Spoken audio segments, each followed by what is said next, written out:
नमस्कार। रीवा 24 के ताज़ा तरीन अंक के साथ मैं शैलेंद्र। सबसे पहले प्रमुख खबरें। रीवा का गवर्नमेंट नर्सिंग कॉलेज और रायपुर का शुरियान का स्वास्तिक नर्सिंग कॉलेज प्रशासन ने किया सील। गर्मी से निजात पाने तालाब में नहाने गई 2 बच्चियां डूबी। दुष्कर्म के आरोपी को समान पुलिस ने गुजरात से किया गिरफ्तार। और गर्मी ने तोड़ा रिकॉर्ड, रीवा जिले में पारा 48 डिग्री के पार। इन खबरों सहित अन्य खबरें विस्तार से। नौतपा के दौरान इस बार गर्मी ने सारे रिकॉर्ड तोड़ दिए हैं और रीवा जिले में पहली बार पारा 48 डिग्री के पार पहुंच गया है। जिले भर में सूर्यदेव की कृपा इन दिनों कुछ ज़्यादा ही ऊंचाई पर पहुंच गई है। जी हां, नौतपा के चलते पिछले साल के कई रिकॉर्ड तोड़ दिए हैं और अब पारा 48 डिग्री के पार पहुँच चुका है, जो कि सामान्य से 6 डिग्री सेल्सियस अधिक है। प्रदेश भर में पृथ्वीपुर, निवाड़ी, दतिया के बाद सबसे ज़्यादा रीवा गर्म रहा, जहाँ पारा 48.5 डिग्री पर पहुँच गया। इस दौरान पूरा बाजार खाली नजर आया। लोग बाहर छाया ढूंढते नजर आए। गाड़ी घोड़े सभी खाली दिखाई दिए। मौसम वैज्ञानिकों की माने तो नौतपा में लगातार तापमान बढ़ा है। मंगलवार को सुबह पारा हाई हो गया और दोपहर 3 बजे तक 48 के पार चला गया। साथ ही तेज गर्म हवाओं के कारण जीना मुश्किल हो गया। जहां अधिकतम पारा 48 डिग्री पर रहा, वहीं न्यूनतम 28.9 डिग्री सेल्सियस दर्ज किया गया। बताया जा रहा है कि अगर पारा अब 1 और डिग्री बढ़ेगा तो पक्षियों की मौत होने लगेगी। आपको बता दें कि साल 2013 सबसे गर्म साल रहा। उस दौरान इतनी भीषण गर्मी थी कि पक्षी आसमान से गिरकर मरने लगे थे। वहीं गर्मी के चलते जिले भर के अस्पतालों में भी लगातार भीड़ बढ़ती जा रही है। संजय गांधी अस्पताल की ओपीडी में 2500 के पास गर्मी के कारण मरीज पहुंचे हैं।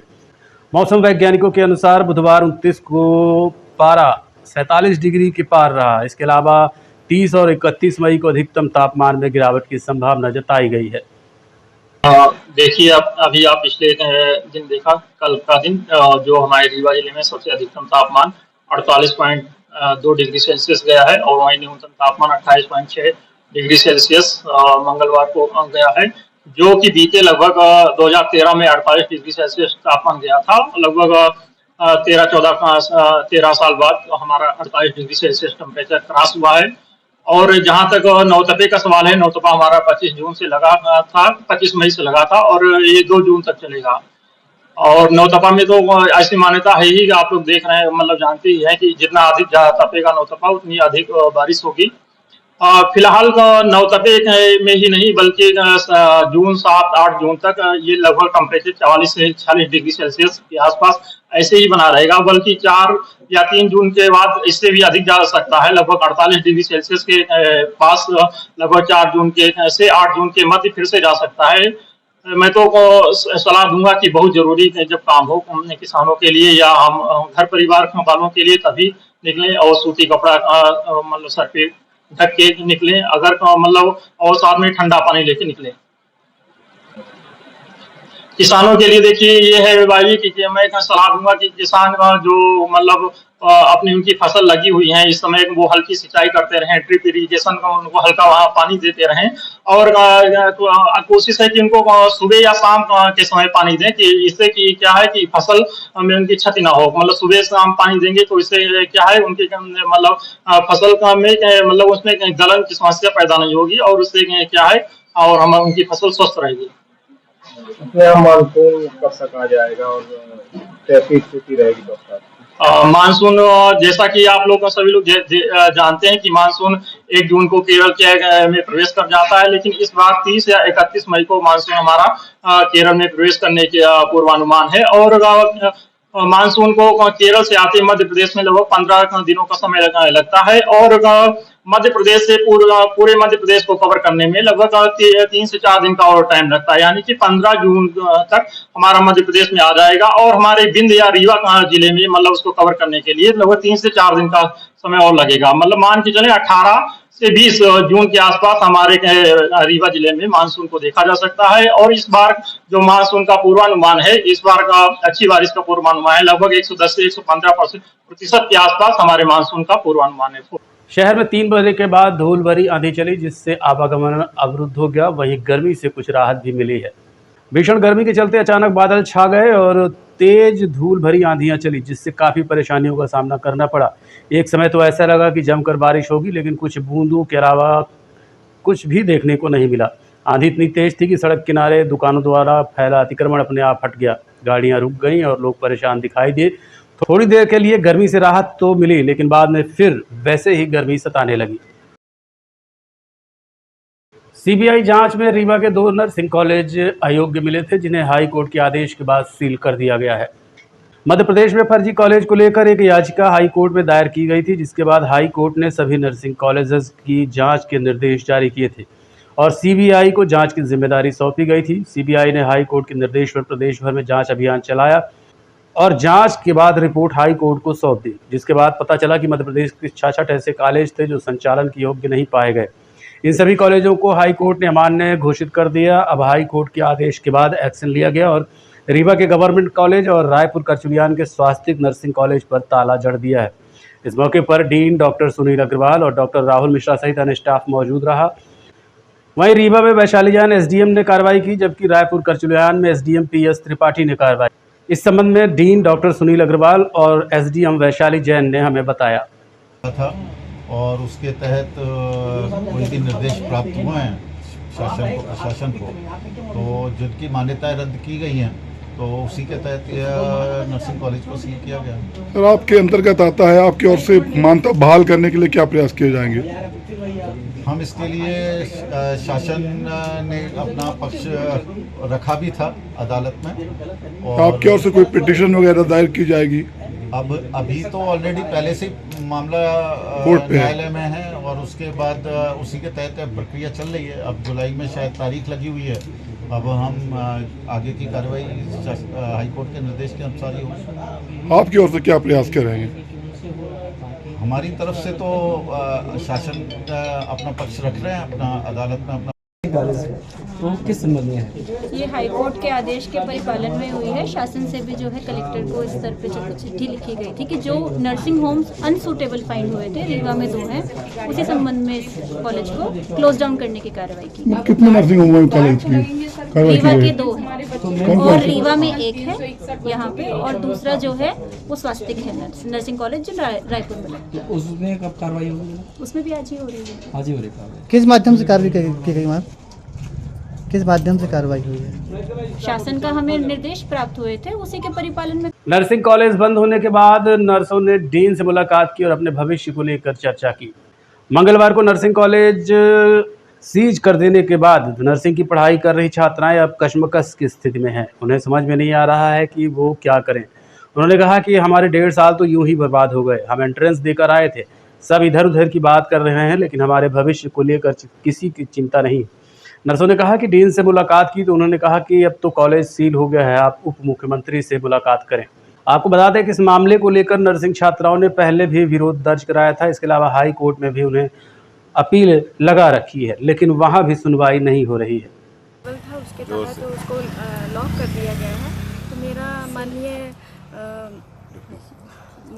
माननीय उप मुख्यमंत्री मध्य प्रदेश शासन एवं स्वास्थ्य मंत्री मध्य प्रदेश शासन से विनम्र करबद्ध अपील है, निवेदन है कि हम लोग का साल ना खराब हो और हमें कहीं जो सूटेबल कॉलेज है वहाँ शिफ्ट करें, ताकि हमारा एजुकेशन पूरा हो, जिसमें से हम कुछ जो यहाँ डीएमई वाले हैं और डीएचएस वाले हैं और कुछ प्राइवेट वाले भी बच्चे हैं, टोटल 23 हैं, 33 हैं।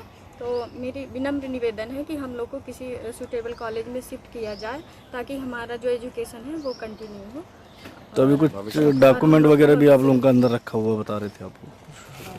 मैं दीपा सोनी हूँ। हम यहाँ पे लगभग जॉब करते थे। हम यहाँ पे डिपार्टमेंटल हम लोग यहाँ पे पढ़ने के लिए आए हैं। जिस समय हम आए थे उस समय ये कॉलेज सूटेबल था, तो हम तो यहाँ एंट्रेंस के थ्रू आए, हमने यहाँ एग्ज़ाम दिया है, उसके बाद हम यहाँ आए हैं। और आज 1 साल हुआ, हमारा इनरोलमेंट भी नहीं हुआ है, हमारे एग्ज़ाम भी नहीं हुए हैं, और अब कल तो ये सीज़ भी हो गया।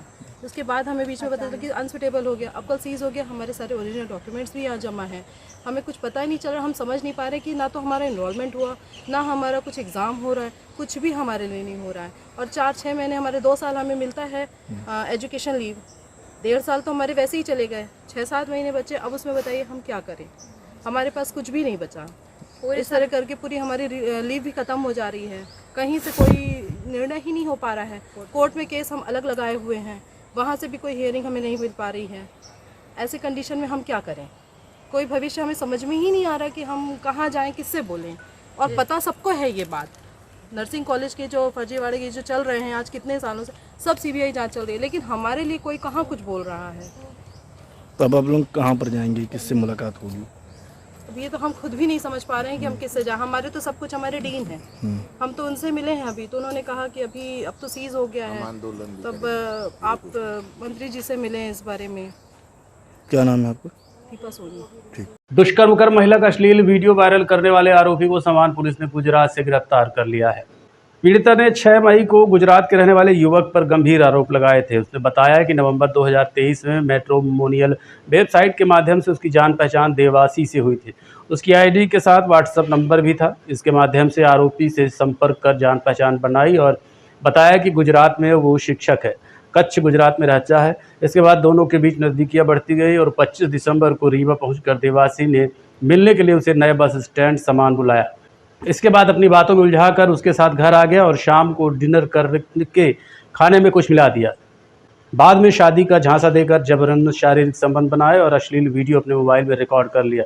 इसके साथ ही घर के मंदिर में ही मंगलसूत्र पहनाकर और माथे में सिंदूर लगा दिया। लेकिन बाद में आरोपी वीडियो वायरल करने की धमकी देकर कई बार शारीरिक संबंध बनाए, यहाँ तक कि पीड़ित महिला के घर में खड़ी कार और स्कूटी में भी आग लगा दी थी। मामला पंजीबद्ध होने के बाद पुलिस ने तलाश शुरू की, जिसके बाद आरोपी को भवन रामदेव नगर 12वीं रोड मुंद्रा जिला कच्छ गुजरात से सोमवार को गिरफ्तार करने के बाद न्यायालय में पेश कर दिया गया। पीड़िता महिला ने शिकायत करी थी जिसमें अपराध पंजीबद्ध हुआ था 182। उस अपराध पंजीबद्ध के बाद उसकी विवेचना की गई।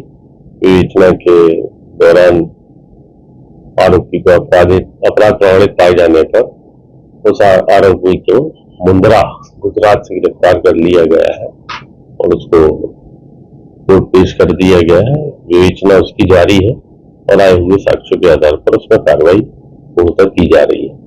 शहर के जाने माने फार्मेसी कॉलेज MSM के छात्रों का परिणाम उत्कृष्ट रहा। राजीव गांधी प्रौद्योगिकी विश्वविद्यालय भोपाल द्वारा बी फार्मा कोर्स का परीक्षा परिणाम घोषित कर दिया गया है। शहर में संचालित MSM pharmacy college Mohari Katra का परीक्षा परिणाम उत्कृष्ट रहा। कॉलेज के प्रथम वर्ष के छात्रों ने उत्कृष्ट प्रदर्शन करते हुए एक नया कीर्तिमान स्थापित किया है। MSM फार्मेसी कॉलेज की छात्रा पूर्णिमा त्रिपाठी 87.2% अंक के साथ प्रथम स्थान पर रहीं। संजय सिंह 84.7% के साथ द्वितीय स्थान पर रहे। अमित साहू 84.5% अंकों के साथ तृतीय स्थान पर काबिज रहे। वहीं मोहित पटेल ने 82.4% अंक के साथ चौथा स्थान प्राप्त किया, जबकि आशीष शुक्ला 81%, अनिकेत सिंह 81%, आर्यन सिंह 80% अंक प्राप्त किए हैं। छात्रों की इस उपलब्धि पर कॉलेज के सभी अध्यापकों ने छात्रों को बधाइयां दी। कॉलेज के इस उत्कृष्ट परीक्षा परिणाम के प्रदर्शन से अभिभावक समुदाय में भी खुशी की लहर व्याप्त है, जिसका पूरा श्रेय कॉलेज के योग्य एवं अनुभवी शिक्षकों को जाता है, जिन्होंने पूरे वर्ष अपने अथक प्रयास एवं सतत मेहनत से उपलब्धि हासिल करने में सफलता प्राप्त की है। विभागाध्यक्ष ऋषि मिश्रा द्वारा छात्रों व अभिभावकों को परीक्षा परिणाम की बधाइयां देते हुए छात्रों को जीवन में नई दिशा पर आगे बढ़ने व मेहनत करने के लिए प्रोत्साहित किया। कॉलेज प्रबंधन द्वारा समय समय पर उचित मार्गदर्शन एवं सतत निगरानी ने कॉलेज को इस ऊंचाई में लाकर खड़ा किया है। कॉलेज प्रबंधन ने सभी के प्रति आभार व्यक्त करते हुए छात्र छात्राओं के उज्ज्वल भविष्य की कामना की है और बधाई प्रेषित की है। भीषण गर्मी से बचने के लिए तालाब में 2 बच्चियां नहाने गईं जो पानी में डूब गईं। पुलिस द्वारा घटना की जांच की जा रही है। सिमरिया थाना क्षेत्र अंतर्गत शाहपुर चौकी के बीरखाम की रहने वाली 2 मासूम किशोरी उर्मिला यादव 12 वर्ष और रेखा यादव 14 वर्ष की गांव के ही तालाब में डूबने से मौत हो गई। एक साथ 2 मासूमों की डूबने के बाद परिवार सहित पूरे गांव में शोक की लहर दौड़ गई। घटना को लेकर SDOP उमेश प्रजापति ने बताया कि डायल 100 को बच्चियों के डूबने की सूचना मिली। पुलिस मौके पर पहुंची और ग्रामीणों की मदद से शवों को तालाब से बाहर निकलवाकर PM कराने अस्पताल भेज दिया गया। वहीं घटना को लेकर जांच शुरू है। चौकी साहेबपुर थाना सिमरिया अंतर्गत डायल 100 का FRB को पॉइंट मिला था कि चौकी साहेबपुर अंतर्गत एक गांव है बीरखाम, वहां एक खजुरिया तालाब में 2 बच्चियों के डूबने का इवेंट प्राप्त हुआ था। इवेंट पर डायल 100 जब पहुंची तो घटना सही पाई गई और गाँव वालों की मदद से जो बच्चियां जो डूबी थी उनका एक बच्ची जो 12 वर्ष की थी उसका नाम उर्मिला यादव पिता सत्यदेव यादव और दूसरी बच्ची थी जो रेखा यादव पिता अशोक यादव, दोनों निवासी भीरखाम। ये दोनों बच्चियां तालाब में नहाने जाती थी और आज भी नहाने के लिए गई हुई थी। उसी दौरान ये घटना हुई, तालाब में दोनों बच्ची डूब गई। ग्रामीणों की मदद से शव को खुजवाया गया। दोनों शव प्राप्त हो गए हैं। शव को अग्रिम कार्रवाई के लिए अस्पताल उनकी पोस्टमार्टम के लिए उनको भेजा गया है। कितने समय घटना है सर? ये लगभग 11 से 12 बजे के आसपास की घटना, सुबह की घटना है। लाश कितने समय मिली सर? करीब 1 घंटे के अंदर हमने दोनों लाश को प्राप्त कर लेते हैं, शव को बरामद कर लिया था पानी के अंदर। कौन सा है? नाम क्या है बच्चे का? जो थाना है वो थाना सिमरिया है, और चौकी साहेबपुर लगेगी। और बच्ची जो डूब गई हैं, दोनों बच्ची हैं, उनमें से एक बच्ची का नाम है उर्मिला यादव, पिता सत्यदेव यादव, और दूसरी बच्ची का नाम है रेखा यादव, पिता अशोक यादव। दोनों ने। देखते रहिए रीवा 24 न्यूज। मिलते हैं छोटे से ब्रेक के बाद। Pentium point group of institutions, a key to success. जी हाँ, Pentium point group of institutions, जहाँ पर आपको मिलते हैं BA LLB 5 year full time program, LLB 3 year full time program bar council of India से मान्यता प्राप्त हैं। MBA के 2 year full time program AICTE new Delhi से मान्यता प्राप्त हैं। Pentium point college of pharmacy, T pharma 2 year full time program PCI New Delhi द्वारा मान्यता प्राप्त। पेंटियम पॉइंट टेक्निकल कॉलेज में स्नातक व स्नातकोत्तर की सभी पाठ्यक्रम संचालित हैं, जिनमें प्रवेश प्रारंभ है। हमारा कॉलेज कोड है P500। याद रखिए, सामान्य वर्ग BPL कार्ड धारकों को शिक्षा शुल्क में छूट व SC ST OBC छात्रों को मध्य प्रदेश शासन की नियमानुसार छात्रवृत्ति। आप संपर्क कर सकते हैं हमारे हेड ऑफिस में, जो है हेडगेवार नगर, रेडियो कॉलोनी के सामने, रीवा, और कॉलेज कैंपस में, जो है करहिया सिमरिया रोड और हरदी सिमरिया रोड, रीवा में। अधिक जानकारी के लिए हमारे फोन नंबर पर संपर्क कर सकते हैं। हमारा फोन नंबर है 07662438035। मोबाइल नंबर पर भी संपर्क किया जा सकता है, जो है 9992084439।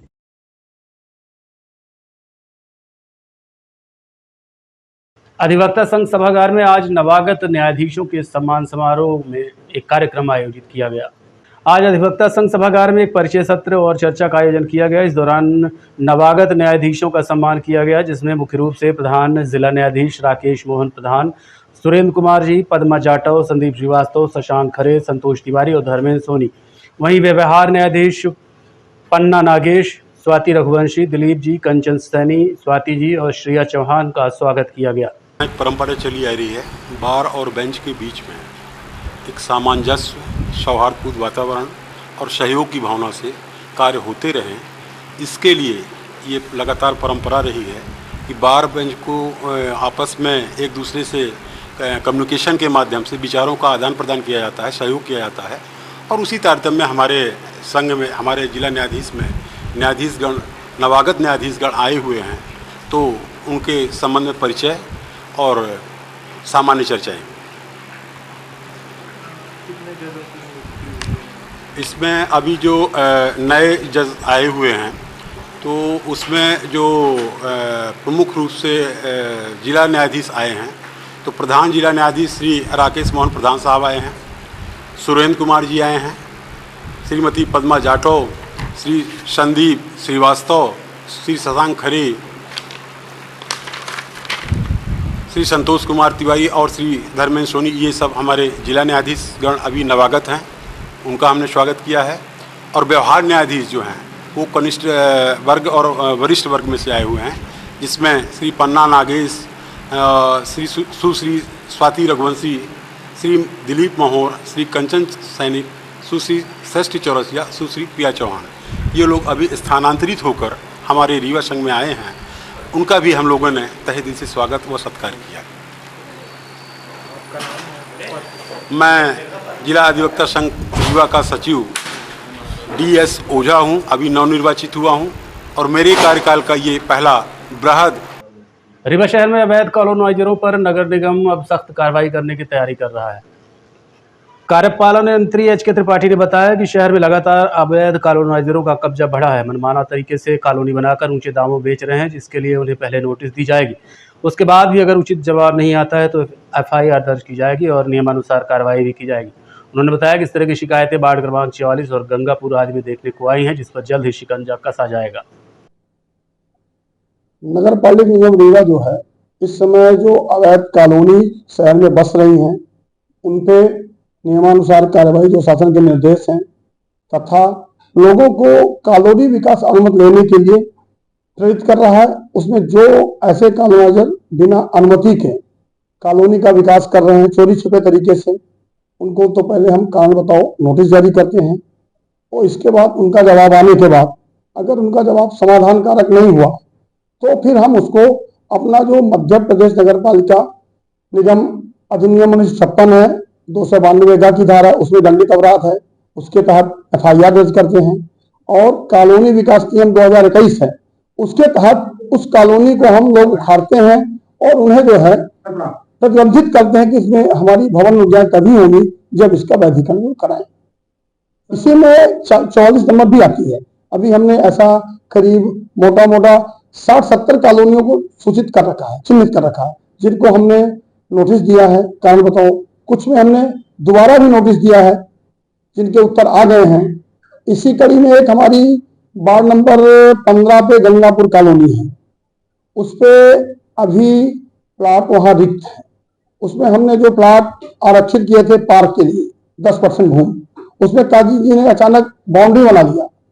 उन भूमियों को जो सार्वजनिक हित में है उस पर भी हम उनके अगेंस्ट उसको मुक्त कराएंगे पार्क के लिए और उन पर FIR जो भी नियम कानून है वो दर्ज करेंगे। अभी हमारा एक और है कि जो कॉलोनाइजर्स अवैध रूप से प्लाटिंग किया, हमने 109 कॉलोनियों को नियमित किया, उनमें 10% की जो भूमि है उसका हम कलेक्टर गाइडलाइन से रेट निकालेंगे और सभी को नोटिस भेज रहे हैं और उनकी रिकवरी अगर वो सीधे जमा करते तो ठीक है निगम खाते में, नहीं तो राजस्व बकाया के रूप में हम वसूल करेंगे। यही कार्रवाई चल रही है। अभी हमने प्रथम चरण में 76 लोग हैं, अभी हम 109 तक जा रहे हैं। इसके बाद आगे की भी हमारी करीब 30 कॉलोनियां हैं जो 21-22 तक की हैं शासन के निर्देश पे, उन पर भी कार्रवाई। देखते रहिए रीवा 24 न्यूज। मिलते हैं छोटे से ब्रेक के बाद। हड्डी जोड़ एवं रीढ़ रोग तथा स्त्री रोग एवं प्रसूति रोग का इलाज एक ही छत के नीचे। विघ्नहर्ता hospital and trauma centre, hotel landmark के पास, रतहरा, रीवा। डॉक्टर संतोष सोनी, पूर्व चिकित्सक, बॉम्बे हॉस्पिटल, मुंबई। हड्डी जोड़ एवं रीढ़ रोग विशेषज्ञ, छोटे चीरे एवं दूरबीन विधि द्वारा हाथ तथा पैर की हड्डियों का ऑपरेशन। गठियाबात, जटिल एवं बिगड़े हुए फ्रैक्चर का बेहतर इलाज करते हैं डॉक्टर संतोष सोनी। विघ्नहर्ता हॉस्पिटल ट्रॉमा सेंटर में ही स्त्री एवं प्रसूत रोग विशेषज्ञ डॉक्टर शैलजा सोनी भी उपलब्ध हैं, जिनकी देखरेख में नॉर्मल डिलीवरी, सिजेरियन ऑपरेशन एवं बच्चेदानी से संबंधित ऑपरेशन की बेहतर सुविधा। संतानहीन दंपत्ति तत्काल संपर्क करें। विघ्नहर्ता hospital and trauma centre, hotel landmark के पास, रतहरा, रीवा। सुविधाजनक एवं सफल इलाज हेतु आज ही संपर्क करें। विघ्नहर्ता hospital and trauma centre, hotel landmark के पास, रतहरा, रीवा। मोबाइल नंबर 7828781983 अथवा 8462956774 पर। पुनर्घनत्वीकरण योजना अंतर्गत गंगा कछार की भूमि पर विकसित की जा रही कॉलोनी के संबंध में नगर पालिक के निगम के ठेकेदार को नोटिस जारी किया गया है। नगर पालिक निगम रीवा ने भोपाल की कंपनी GM इंफ्रास्ट्रक्चर को गंगा कछार की भूमि में कॉलोनी बनाने में आ रही तकनीकी विसंगतियों को लेकर नोटिस जारी किया है, जिसमें लिखा हुआ है कि वार्ड क्रमांक 17 गंगा कछार की भूमि पर अवैध रूप से कॉलोनी विकसित की जा रही है, जिसकी विकास अनुमति नगर निगम को सौंपी नहीं गई है, जो मध्य प्रदेश नगर पालिक कॉलोनी विकास नियम 2021 में विहित प्रावधानों के विपरीत है तथा मध्य प्रदेश नगर पालिका निगम अधिनियम 1956 की धारा 292 के तहत संघीय अपराध की श्रेणी में आता है। इसके अलावा नगर निगम की पूर्व में निर्मित नाली को भी क्षतिग्रस्त किया गया है और जल प्रदाय योजना लाइन एवं विद्युत लाइन को भी क्षतिग्रस्त किया गया है। इस संबंध में 2 दिन के भीतर लिखित में अभिलेख के साथ साक्ष्य प्रस्तुत करें। अगर समय पर उत्तर प्राप्त नहीं होता तो नियमानुसार कार्रवाई की जाएगी और FIR दर्ज कराई जाएगी। इस संबंध में कार्यपालन यंत्री HK त्रिपाठी ने हमें बताया। इसमें ये जो हमारा गंगा कछार है, ये इरिगेशन का ऑफिस था, तो हमारा वहाँ पे भूमि अवकाश भी बना हुआ था। इसको मध्य प्रदेश शासन की पुनर्घनत्वीकरण योजना के तहत इसको दिया गया है और इसके जो कॉन्ट्रैक्टर हैं वो DGBM इंफा करके हैं। उनको जमीन पे लाट है, अभी तक उनने कोई विकास अनुज्ञा नहीं प्राप्त की है और हमारी नालियों को, रोडों को तोड़ दिया है, हमारी पाइप की लाइन भी डैमेज हुई हैं और मनमानी तौर पर उनने उसको हटाया है, जिसके लिए हमने अपनी तरफ से उनको समझाया भी है और अपना पत्र भी जारी किया है कि आप इसके संबंध में उत्तर दें, लेकिन उनके द्वारा कोई जवाब नहीं दिया गया। आनाकानी किया जा रहा है और हमारे रोड नाली को क्षतिग्रस्त किया जा रहा है। उस पर हम कार्रवाई करने की तैयारी में हैं। कोई उनका प्रत्युत्तर अभी तक नहीं आया। नाली का जो बहाव है, जो जल निकास जो बंद कर दिया उन्होंने, जिससे आगामी बरसात में भी बाढ़ और लोगों के घरों में पानी घुसने की शिकायत आएगी। उसी के मद्देनजर हमने नोटिस दिया है और उनके कॉन्ट्रैक्टर जो उसके हैं इन्फा, जो मूल संविदाकार है, उनको भी बुलाया, लेकिन उनसे संपर्क नहीं हो पा रहा। उनके जो यहाँ पे प्रतिनिधि के रूप में काम कर रहे हैं, वो इस तरह से ज्यादा हम लोगों को परेशानी पैदा कर रहे हैं और हमारी बातों को सुन नहीं रहे हैं। नहीं तो हम फिर उसको उखाड़ेंगे, हम उसको उखाड़ेंगे नियम कानून के साथ। जब तक वो लीगल अनुमति नहीं लेते हैं, कहाँ से उनको रोड जोड़ना है, कहाँ पे उनको पार्क छोड़ना है, कहाँ पे वो वाटर सप्लाई का कनेक्टिविटी बनाएंगे, इन सब चीजों को उनको प्लान देना पड़ेगा हमको, तभी उनको हम अनुमति देंगे और उसी मुताबिक उनको डेवलपमेंट करना होगा। नहीं, उनको अभी उस कॉलोनी बनाने की अनुमति नहीं जारी हुई है। उनने मनमानी तौर पर बनाया है और हमारे पुराने स्ट्रक्चर को तोड़ा है। आज के अंक में इतना ही। देखते रहिए रीवा 24 न्यूज। नमस्कार।